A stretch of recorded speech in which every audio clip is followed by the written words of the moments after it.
GOP Representative Lauren Boebert bailed from the driver's seat of a Jeep ATV, leaving her son and dog in the back seat and her former sister-in-law struggling to right the vehicle as it careened down a ravine and smashed into a rock face in Moab, Utah, Daily Mail.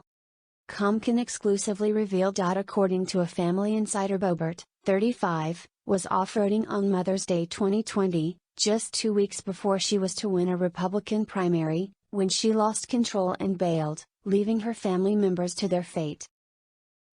Tori Hooper, 28, who was married to Boebert's younger brother, Benjamin Bence, at the time, sustained serious injuries to her face and chest that led to further health complications months later.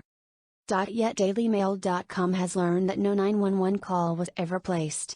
Instead, the source said, the then congressional hopeful, Boebert, begged Hooper not to tell anyone about the accident, which could have dominated the headlines leading up to the primary. The source, who spoke on condition of anonymity, said, "It was pretty crazy. She, Boebert, got out of the driver's seat and left Tori screaming and freaking out, and her son and dog in the back seat. Tori couldn't get out of her seatbelt, so she grabbed the steering wheel. She's staring into a cliff. They hit a rock wall, it struck her whole face. It was bad." At the time, Boebert was ahead in the polls and she went on to win the primary for Colorado's 3rd congressional district, defeating sitting Congressman Scott Tipton by 9 percentage points in what political observers called a shocking upset. This year she is facing a primary challenge from State Senator Don Quorum on June 28. The source told DailyMail.com, Lauren begged Tori not to say anything. She tried to use her money. She said, "I'll pay for it all," but Tori had insurance, so she didn't have to pay for anything. One onlooker who witnessed Hooper's arrival at St. Mary's Medical Center in Grand Junction, Colorado, described her injuries as severe and revealed they required emergency treatment as well as ongoing care. Another source told DailyMail.com that a tattoo across Hooper's chest had to be redone due to chest injuries she sustained. Tori did not respond to DailyMail.com's inquiries, but her mother Stephanie Bohochi, 53, confirmed, she, Tori, got stuck inside of a crevice in the Jeep while Lauren took off her belt and slipped out. You won't find any reports of a 911 call, but she was really injured for sure, Bohochi said from her home in Rifle, Colorado. Co-workers at Shooter's Grill, the rifle restaurant owned by Boebert and her husband, Jason, recalled Hooper showing up at work with broken teeth and other visible injuries to her face. Hooper's mother explained to DailyMail.com that her daughter's whole face was smashed, and her nose and teeth broken, her lip busted open. She was driven to hospital in Utah for emergency treatment and stitched up before being taken back home to Colorado. Hooper's nose then had to be rebroken in a procedure which led to a frightening and life-threatening reaction. Her mother explained, she let everything heal up and later she went and got her nose fixed. She came home to recover, but her sodium dropped and her body kind of went into shock, almost into a coma. She was taken back into hospital here, in Rifle, but they had her airlifted her to a bigger hospital, because they couldn't deal with it there. It was terrifying. It all happened months later, but it was all from the trauma of the accident.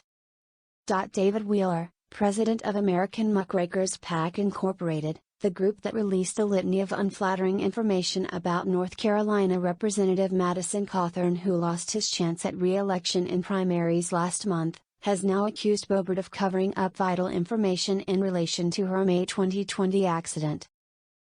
Speaking to DailyMail.com, he called for her to publicly disclose any details and publicly apologize to the victim. Our coalition of Republicans, Democrats and unaffiliated Coloradans are urging all voters and citizens to ask Boebert why she covered up the accident that endangered the life of her son, sister-in-law and dog, he said. Wheeler continued, Utah officials must investigate this matter immediately, release their findings, and take appropriate actions against Boebert and anyone else that covered up this matter. We hope voters will fire Boebert in the June 28, 2022, primary election, Boebert's spokesman called American muckrakers' version of the accident an outrageous claim from a partisan political group. The 2020 incident wouldn't be the first time Boebert got into trouble while behind the wheel. The mother of four was charged with careless driving and operating an unsafe vehicle in 2016 after rolling her truck into a ditch in Garfield County, Colorado, the Denver Post reported. She was arrested and taken into custody months later in February 2017 after failing to appear in court. Boebert later pleaded guilty to the offenses but was ultimately only charged with operating an unsafe vehicle. And it is not only driving that has landed the freshman congresswoman in trouble. Earlier this week, Colorado officials announced that they are looking into allegations that Boebert inflated the mileage she logged on the campaign trail in 2020. The move came after American muckrakers called for an investigation alleging that Boebert used more than $20,000 of fraudulently claimed reimbursements from donors to pay off years of tax liens on her restaurant. The Denver Post first reported in February 2021 that Boebert had cashed two checks from her campaign totaling $22,259 for mileage reimbursements. The number equated to 38,712 miles, which is significantly more than the 24,901-mile circumference of the planet. In May 2020, Boebert's restaurant had its food license suspended by Garfield County Health Department after she opened its doors to customers, flouting COVID rules and despite a cease and desist order that she had been served by Rifle Police Department. She claimed she needed to open the doors in order to avoid having to shutter the business permanently. Boebert opened Shooter's Grill in 2013 on the premise that it was a place where patrons are not only welcome but actively encouraged to bring their guns. That sentiment is reflected in the decor on every wall on which guns are mounted and pro-gun posters and messages plastered. Meanwhile, servers bring diners their burgers and fries with a side order of conspicuously holstered firearms. Boebert recently made headlines when she pushed back against calls for greater gun restrictions in the wake of the mass shooting in Uvalde, Texas, which saw 19 children slaughtered along with two of their teachers at Robb Elementary School. She took the view that the shooting was proof of a need to arm teachers in classrooms, insisting there was no need to take guns away from law-abiding citizens. She reasoned, when 9/11 happened we didn't ban planes, we secured the cockpit. Uvalde gunman Salvador Ramos, 18, legally purchased two R-style rifles just days before committing the atrocity and shortly after his 18th birthday. Boebert has since doubled down on her calls to arm teachers and turn schools into impenetrable fortresses.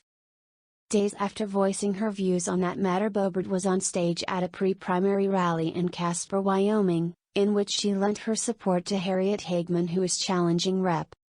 Liz Cheney for the Republican nomination. Ex-President Donald Trump also spoke. Boebert took to the stage to help tee up Trump and was given a warm welcome. The representative and keen markswoman referred to herself as a professional rhino hunter. She told the crowd, "It has been brought to my attention that your rhino-in-chief needs to be taken out of Wyoming. I have not found a three-letter agency that Liz Cheney does not want to grow, a CNN interview that she does not want to take, or a war that she does not want to engage in and fund with your tax dollars.